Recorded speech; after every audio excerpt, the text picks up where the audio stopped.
Every addiction starts from something small.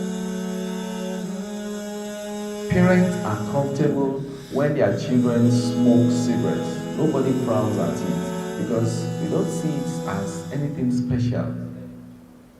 True or false? I want to welcome everybody again to this very important gathering. Of course, I know the other speakers have spoken on different topics, but the one that I will be talking on is the scientific aspect of our gathering today. I'm happy Sheikh has talked about so many other aspects, but in our approach to seeking solution, we have to understand what the magnitude of the problem is. For instance, so I'll be running down through a topic called addiction and what you need to know. Addiction and what you need to know. I don't think there's anybody here that has not heard of the word addiction before. I actually have a slide, but projecting it is a bit difficult. So I will try and explain as we go. So I want this session to be as interactive as possible, though I'll be very brief. Any questions that we have, we can please just note them down. And I know that it will be an eye-opener to every one of us. All right, what is addiction? You know, we can be quick to thinking that addiction is only a social problem. You know, many people think that, oh, because I've seen some of my clients that even parents will look at them and said, after all, it was your fault that you went and became an addict. Have we heard something like that before? We have seen people blaming people for their addiction problems. But of course, we need to understand what addiction is. I'm talking medically and scientifically. What is addiction? Of course, in medicine, we say addiction is a chronic relapsing disorder of the brain. A what? A chronic relapsing disorder of the brain. I will talk about what is characterized by later. But the choice of words are very, very specific. I love what Ustaz said the other time, that prevention is better than cure.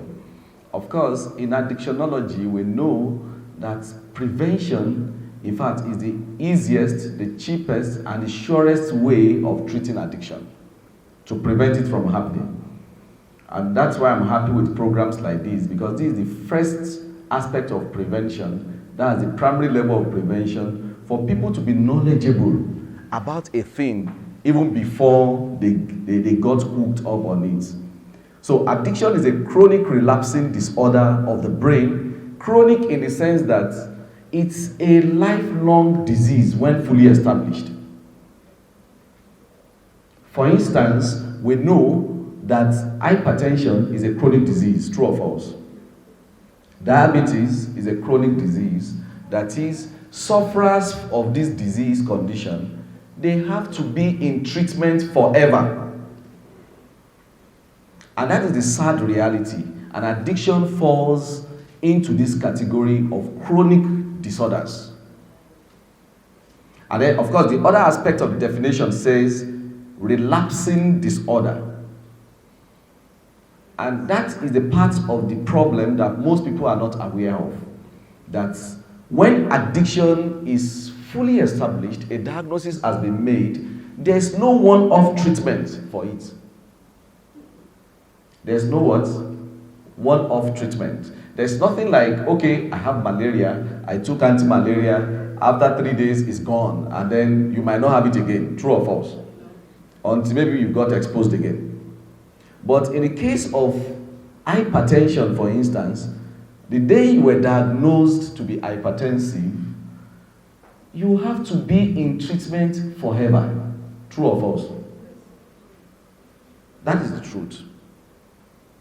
The same way with diabetes, you have to be in treatment forever. It might be pharmacological, it can be nutritional, it can be anything, but you must be in treatment forever. And the same thing with addiction. It's a relapsing disorder in the sense that the person gets well and relapses and gets well and relapses, gets well until when the brain is fully healed. Do we understand? Because I want to lay this foundation very clearly so that for some of us that we have not ventured into that path of addiction, we can run away from it, because at the end of the day, you can't control it. Okay, so this disorder is characterized by 1, compulsive behavior. Compulsive behavior. Number 2, continued use of substances despite the obvious negative consequences. This person has a compulsive behavior and then continually use the substances despite obvious negative consequences. Their negative effect on the person's health, the person's life, the person's social well-being, academics, finances, and this person cannot but still use this substance. And then the third characteristics of addiction is there's a persistent change in the brain structure and function. Before now, science thought that addiction is just a functional problem, but we now know that it affects the structure of the brain. That's if we remove the brain of an addict and the brain of somebody that has never seen drugs before, there are 2 different things. So addiction affects both the structure, the way the brain looks, and the function of the brain. Okay. I wrote something here. I said the 3 C's of addiction. The 3 C's of addiction. Number 1 is control. Hello, can you hear me? Okay, good. The first C of addiction is the stage of control. You know, nobody goes to market to buy addiction. That's the truth. Everybody began taking one substance or the other by just experimenting or by just enjoying the feeling that it gives. And that person at the first stage is still in control. Oh, I take 1 bottle of alcohol and that is the end. He's still in control. But that is the first stage of addiction. Though many people have wondered why we have different, the menace of addiction becoming high now. You know, we don't count nicotine addiction as part of addiction. Tobacco addiction. We don't count somebody that is smoking cigarettes, for instance, that this person is an addict. No, he's not an addict. But of course, that's what forms basis for being addicted to higher substances.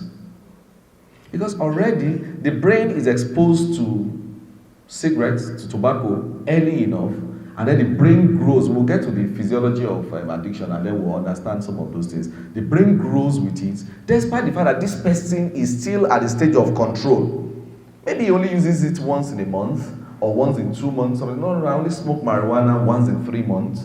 Maybe when I see people smoke it. Of course, everybody started that way while you are still in the stage of control. But it progresses. When does it progress? Nobody knows. At what point can you use a substance that it progresses to the next stage of compulsion? Nobody can actually determine that stage. Because we have seen people that tried some substances for the first time and they got addicted to it that first time. Also, people have also used some substances for a long time without being addicted to it. So, the second stage is the stage of compulsion. At this stage, there's drug-seeking activities and cravings. And this is when addiction is getting formed. This person now consciously creates activities just to look for the substance. And then, despite obvious medical or physical consequences, the person cannot but use these substances. That's the stage of compulsion. And then, of course, the third stage, which is the last stage, is the stage of chronicity. Chronicity. When the diagnosis is fully formed, the natural history of multiple relapses is now evident in this person. It's been treated, it relapses, it's been treated, it goes and relapses again. At this point, the person is at the stage of chronicity. All right. Most addicts seek control and not abstinence. And science has shown us, we know that for anybody to be liberated from addiction, there must be efforts for total abstinence, including cigarettes or alcohol, the so-called legal substances, including cigarettes and alcohol. But most addicts, they want to substitute one substance by using the other one. So I'm not going to use heroin again, I'm not going to use crack cocaine again, but I'll just be using cigarettes. We know that this person will still relapse at the end of the day. Okay. Like I said, addiction, I want to clear this myth. Or let me ask a question. Is addiction a disease or is it a social problem? Who can answer the question? Is addiction a disease or a social vice? Sir? Oh, beautiful. Addiction is a medical disease. It's a clinical disease. It's a condition of the brain. The same way people have kidney problems, liver disease. Okay, somebody's raising hands. Okay, we'll get there. Thank you very much. That's a beautiful one. I will get to the risk factors anyway, where we will now see the social aspect of it, even the genetic aspect of it. We will get there gradually. Thank you, Hajia. But it is a disease of the brain. People can have liver cirrhosis or liver disease. By the time you are seeing your doctor, what led to what does not matter again. The most important thing is that there is a disease that must be treated. True or false?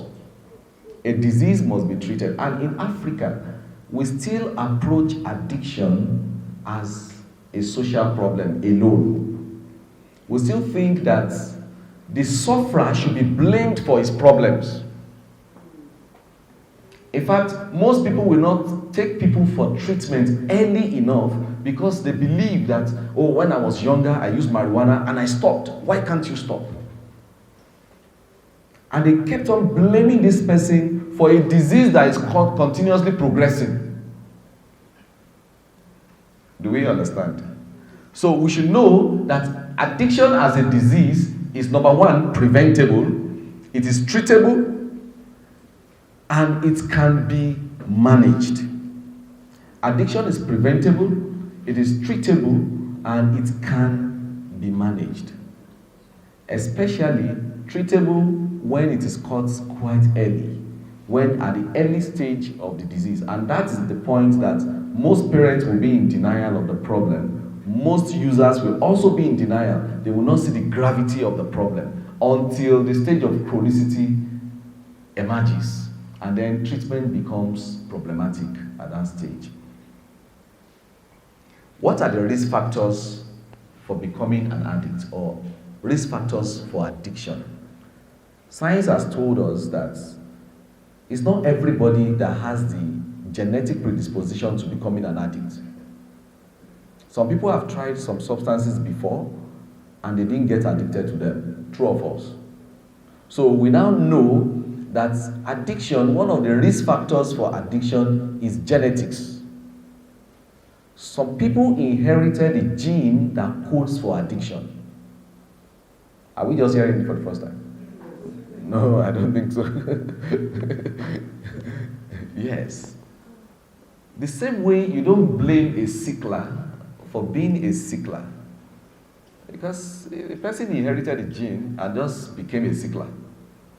Some people inherited the gene to become an addict even before they even knew themselves.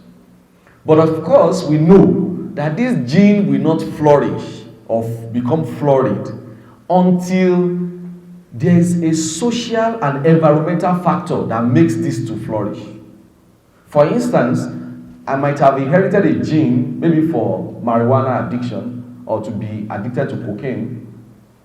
If there's no environmental factors that make me exposed to cocaine and make me to take the cocaine, I wouldn't even know that I have the gene that codes for it.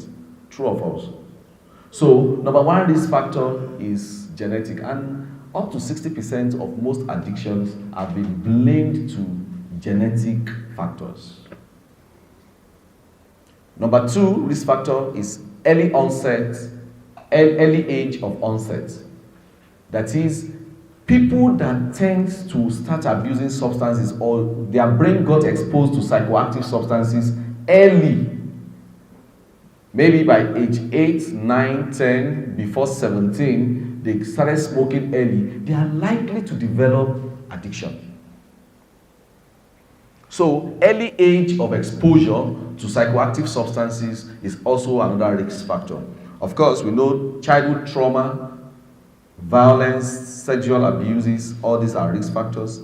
Children with learning disorders, people that have attention deficit hyperactivity disorders, and other conditions are more predisposed to becoming addicts. Other mental illnesses like depression, I have quite a number of clients that they self-medicate, they have depression. Instead of seeking medical attention, then they self-medicate by using substances like marijuana, and they got addicted to it.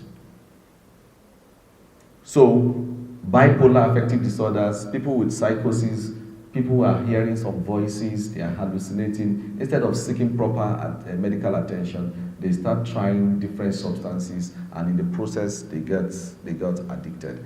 Of course, there's a beautiful picture here to show us the image of the brain. Though you can't see the image of the brain of an addict, and then for somebody that the brain that has not seen substances before, we know that there's a huge difference. So there's a structural change in that of an addict that before you can see a meaningful change in that brain, the brain must be abstinent from the substance for 5 to 10 years. That is, a brain that has been exposed to cocaine and then undergoes treatment and rehabilitation. Before this brain will have the semblance of what it used to be before being exposed to cocaine, it takes up to 5 to 10 years. That means within this period of chronicity of this 5 to 10 years, there are window period for relapses that the person must take conscious efforts not to go into. Okay, why do people go into substance abuse? Why do people abuse substances? Okay, to feel among, that's one of the most probable things that anybody will say. To feel among, to go with the crowd, to socialize better. Some people go into substance abuse to self-medicate, like I said earlier. They are having some experiences, instead of going for medical attention, they self-medicate with these substances, and then they became addicted. Some abuse substances for the euphoric feeling. The euphoria is the feeling of intense reward that goes with substance use. There's a pathway in the brain that actually explains how substances affect the brain. We call the pathway the reward pathway in the brain. Are you with me? Are you with me, please? Okay, good. So the reward center in the brain, you see, what these substances will do is to go to the reward center in the brain and then start destroying this particular center. Of course, we know that this part of the brain is what makes us humans, because that center controls reward, it controls motivation, and then it controls judgment. Reward, motivation, and judgment. Of course, what made us to come to this place today is motivation. But of course, exposure of that part of the brain to psychoactive substances destroys motivation. And this person that was self-motivating before wakes up in the morning, goes to work, come back in the evening, now is not interested in academics again, is no longer interested in going to work. You wake him up in the morning, he's not interested. You're warning him that you're going to lose your job. He doesn't see it as a problem. Why? Because the motivation center in the brain has been affected. Also, the reward center is what makes us to thrive and work hard. Okay, if I work very, very hard, God will reward me with prosperity, or God will reward me with abundance. And that part of the brain is affected. So I don't need to work again because there's no reward in view. Do you understand? And then, of course, the judgment center is the center that makes us to make good decisions. And this is one of the earliest centers in the brain that is being affected. Okay. I made an analogy here of the dog with a bone. When addiction is fully established, you see, the person now lives just to satisfy the cravings and the urges of addiction. What are the problems that ensues when you have addiction problem? We have memory problems, both short-term, long-term memory issues, impaired problems, impaired abstractions, where this person now selectively, should I move to this side? Okay. Please, can you focus your attention on me so that we continue? Okay. What are the commonly abused substances in our society? The first one I wrote down here is alcohol. Alcohol. Is alcohol a problem in our society? Yes, a big problem. Is it legalized? Yes, it's legalized. But of course, it's a big problem in our society. Alcohol belongs to the class of psychoactive substance called the sedative and the hypnotics. Of course, for alcohol, we know because we are now in a society whereby you can easily access alcohol, people do no longer see it as a problem. And we know that this forms the basis, the foundation for addiction to build up later in life.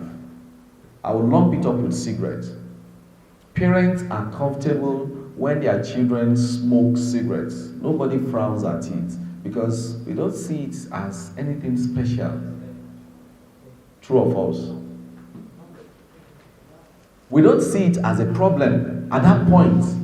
But of course, the easiest time to get help is when this child starts smoking cigarettes. That's the time to cry for help.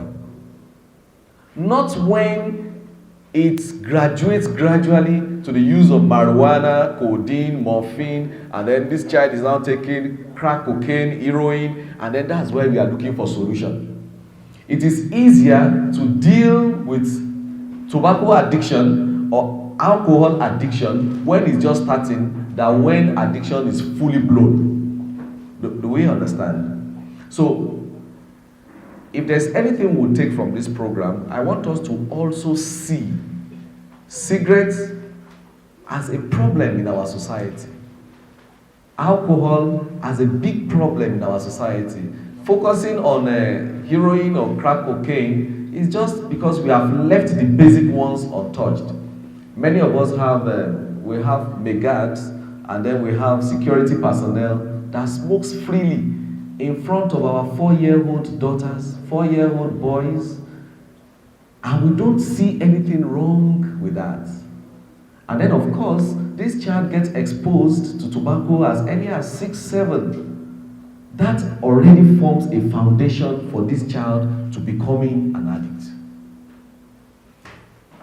Hardly will you see someone that is addicted to heroin that did not start smoking cigarettes as early as 10. If the first substance everybody tried is cigarette, they will tell you, no, I started using cigarettes 20 years ago, but I started using cocaine 5 years ago. You can see. So the length of years has made the disease to become chronic one and then more difficult to treat at that point. The second commonly abused substance around our environment is marijuana. Marijuana is cannabis, is Igbo, is something we call Igbo weed. That's the weed. Some people call it ganja, the same substance. Of course, we now have artificial marijuana. We have THC that now comes in artificial form, and then we have the natural form. We have the synthetic ones in form of loud. There's Colorado, All those ones are synthetic weed or weed mixed with other substances. But of course, marijuana belongs to the class of hallucinogen. It's the commonest hallucinogen in our environment. Hallucinogen is what makes you hallucinate. Makes the brain, it paints the reality to a brain, and the brain cannot believe that it's not real. The person can have auditory hallucination, that is, hearing voices from nowhere. It responds to those voices as though people are conversing with him. And then we start wondering, where is this coming from? Some might just have hallucinatory laughs or smiles.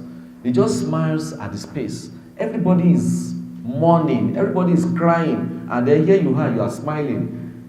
Smiling at what? And yet, you see, our youths, because of the level of intelligence now and the exposure, you see people now arguing that no, marijuana is legalized in some countries. Canada has legalized it. This country has legalized it.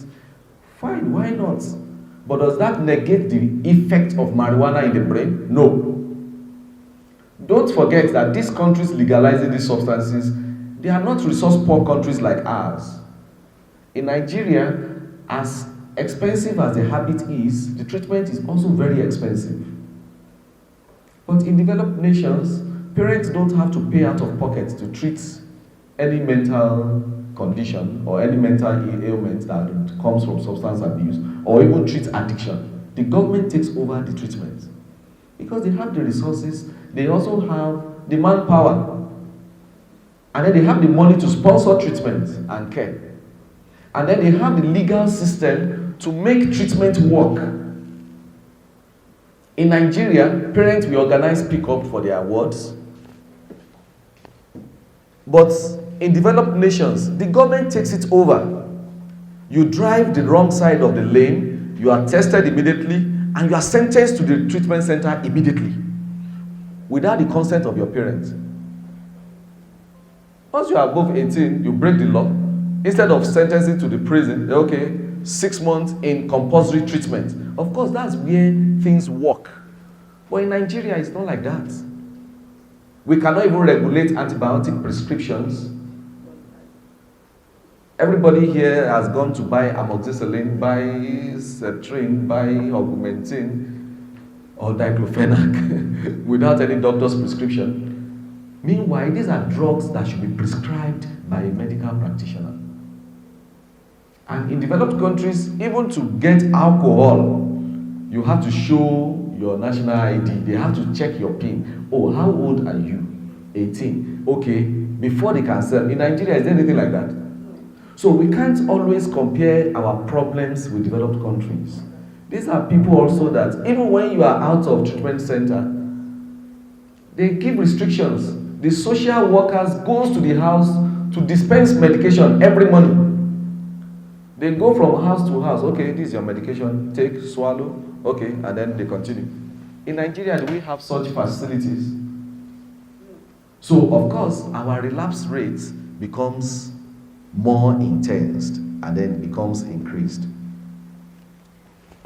Okay. So, marijuana can cause psychosis. Psychosis is the medical term where people just, okay, somebody ran mad, that somebody is mad. Psychosis or schizophrenic illness, bipolar affective disorder, it causes anxiety disorders, phobic and general anxiety disorders. Marijuana has the propensity of causing all this. And then you see somebody with or without genetic predisposition to having mental illness from marijuana develops full-blown psychosis. And some might require treatment for life. Okay, the next substance common in our environment now, cocaine, is a street name crack. Some call it rock. Of course, cocaine is a stimulant. With addiction to cocaine, in fact, one single exposure can make someone to become addicted to it by single exposure. Most people have become addicts to crack cocaine by just being exposed once. Of course, we know that is the highest, is the most addictive substance in the world. Okay, the other substances that can be commonly abused are prescription drugs, the drugs that ideally are medically used to treat other illnesses. For instance, we've heard of tramadol addiction, diazepam, pentazocine. These are medications that ab initio are being used to treat other conditions. Some people get addicted to ketamine, oxycontin. Ketamine is an injection we use in surgery to make someone sleep. It's an anesthetic agent. And then people decide to inject themselves with such. Even the doctors, the anesthetists that will give you ketamine will monitor in the theater. Maybe some of us have done surgeries before. It's one of the medications that they use in anesthesia. So people get addicted to some of these substances. Okay, common characteristics of people who are addicted. Some might be unemployed or employed. If employed, they can lose their job, not going to work. Students, grade starts falling. In fact, it's one of the earliest characteristics that we tend to see. Somebody that is intelligent, doing well in school, the brain gets exposed to marijuana, and then grade starts declining rapidly. Multiple or no criminal justice contacts. There are lots of cases. Accident today, police case tomorrow, street fighting next tomorrow. All these are characteristics of course, difficulty in coping with stress or anger. There's easy irritability because we constantly stimulate the central nervous system. This person that used to be calm, thoughtful, and you can communicate and dialogue with before, it now becomes so irritable. Any small thing, it snaps. I don't want to talk to anybody. I don't want to talk to anyone. They get withdrawn to themselves. They only want to be in their own space. Every family function, family interaction is no longer their concern. They are highly influenced by social pressure and peer group, and then they become a loner. They are getting more and more withdrawn to themselves. Of course, difficulty in handling high-risk relapse situation or craves for excitement. They have difficulty in, number one, identifying their high-risk environment, high-risk situations, high-risk friends and colleagues. They find it difficult to separate themselves from this group of people. I think we should go and pray. We went on prayer break. We were talking about the common characteristics of people who are addicted to one form of substance or the other. We've spoken about how lives become unmanageable for them. Unmanageability simply means this person does not have anything to live for again except to live for the substance. They constantly and consciously make efforts to look for money just to finance the habits, and that is unmanageability. We also have emotional and psychological immaturity. In fact, the age at which a brain gets exposed to psychoactive substance, that's the chronologic age. For instance, if somebody's brain got exposed at the age of 10, this person becomes trapped psychologically and emotionally at that age. So you see somebody that is 34 years old and is responding to problems of life like that of a 10-year-old. Do we understand? So there is both psychological and emotional immaturity. Of course, difficulty in relating with family members. Difficulty in sustaining long-term relationships. So you see that people get to a point in their lives that they can no longer sustain relationships. They are impatient. The husband that used to tolerate the wife before, substances comes in, this person cannot tolerate again. Everything the partner does, or the child does, or the parent is doing becomes unbearable. Of course, I've mentioned these educational and vocational deficits. this individual can no longer concentrate academically. There are lots of problems when it comes to learning new skills and learning things in the school. What are the effects?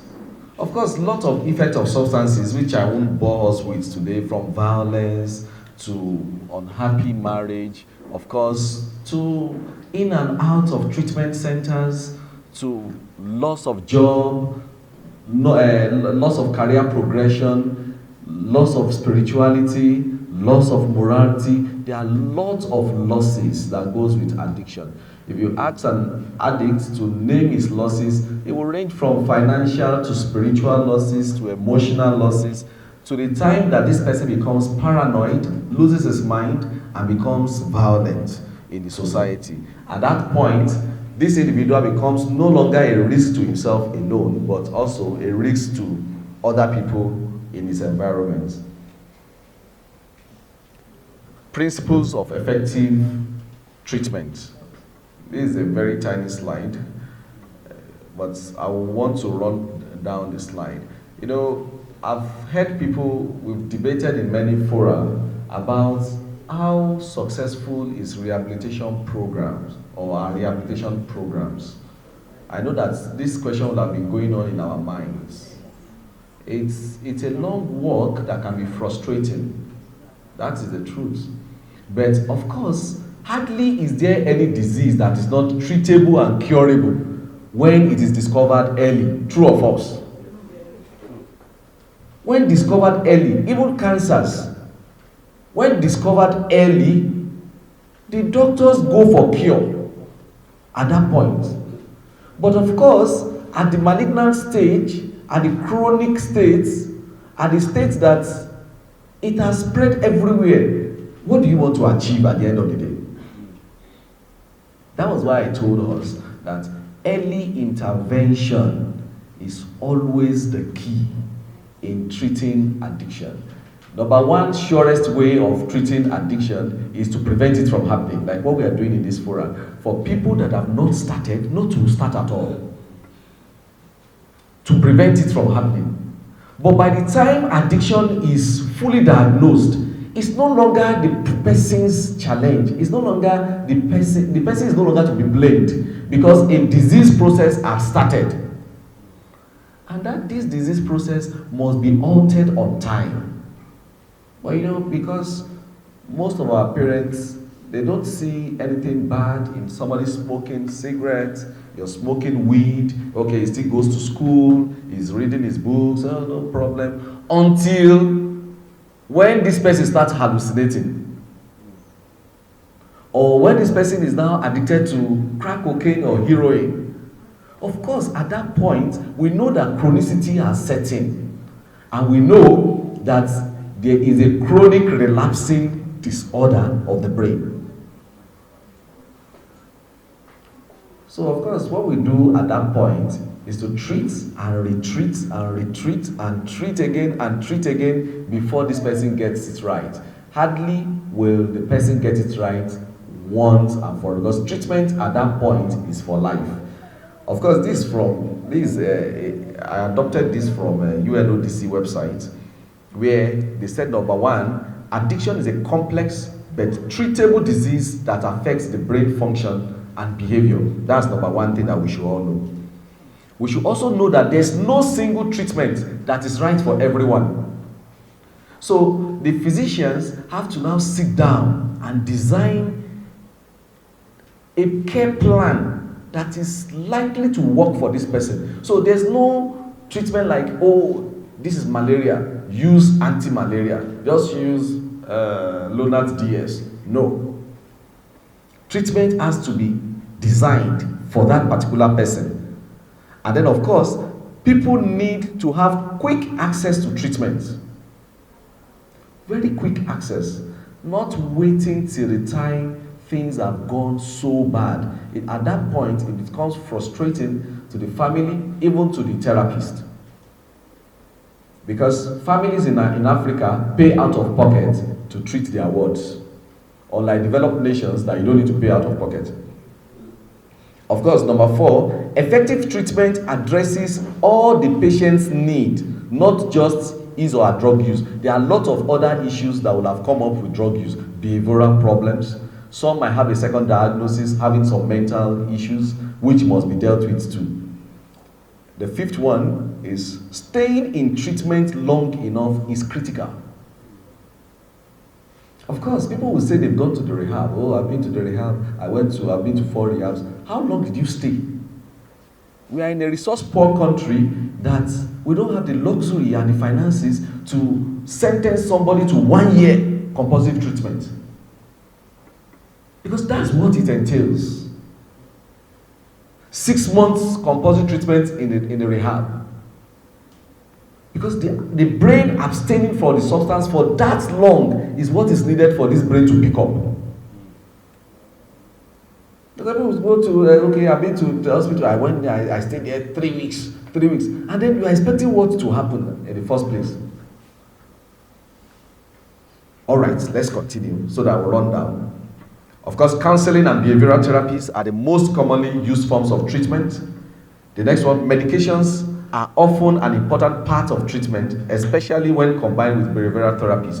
We do medical detoxification now. You medically detoxify the client, and then behavioral therapies continues. Treatment plan must be reviewed often and modified to fit the patient's changing needs. In fact, you can start with a particular treatment plan, and after 4 weeks, you are starting all over again. And that's how it evolves and evolves until you are able to get to the. It's a difficult one, but it is achievable at the end of the day. Okay, the next one. Medically assisted detoxification is only the first stage of treatment. And it does not really give value for the outcome of the treatment. I've also seen people that say, no, I just went to the hospital for detox. Of course, detoxification is just the beginning of the treatment. At the long run, it does not have benefits to the outcome of the situation, to the total outcome. Because here you are, the substances have been removed from the system, fine.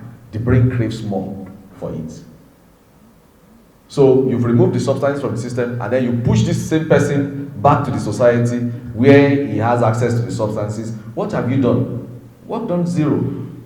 It comes back more vigorously and voraciously. All right. The next one, treatment doesn't need to be voluntary to be effective.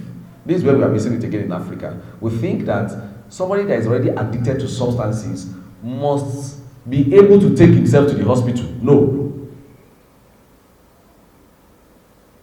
Like I mentioned earlier, in developed nations, the government takes the responsibility. Somebody stole a phone, instead of pushing everybody to Kuje prison, say, why did he steal the phone? Okay, do drug screening for him. He's addicted to heroin. This is not a thief. He's an addict. 1 year compulsory treatment in the rehab. Shaking him. But in Nigeria, we don't have such facilities, and so parents still wait for the brain that has poor judgment to want treatment. 95% of the clients will never even see the need for treatment. So at the early stage, the parents should take up that duty to making that informed decision for their children. You need to see a therapist. The rate you're going to kill yourself. Okay, the next one, drug use during treatment must be monitored continuously. Treatment programs should test patients for other aspects of medicine that can be, so there should be adequate referral system. Oh, this person's kidneys are bad, should be able to invite a nephrologist. Oh, he needs HIV counseling, be able to refer appropriately. So this is the standard principle of effective treatment. In conclusion, chemical dependence in the brain is a disease of the brain that has biological, psychological, and social components. It's chronic in nature. It's a chronic disorder that requires multiple strategies and multiple episodes of intervention. Treatment works in the long run. Of course, treatment is cost effective. This is subjected to debate anyway, but it's cost effective because addiction is a very, very expensive habit, and then treating it also is expensive. But of course, vis-a-vis the money you use for the habit, treatment is cost effective. Thank you very much.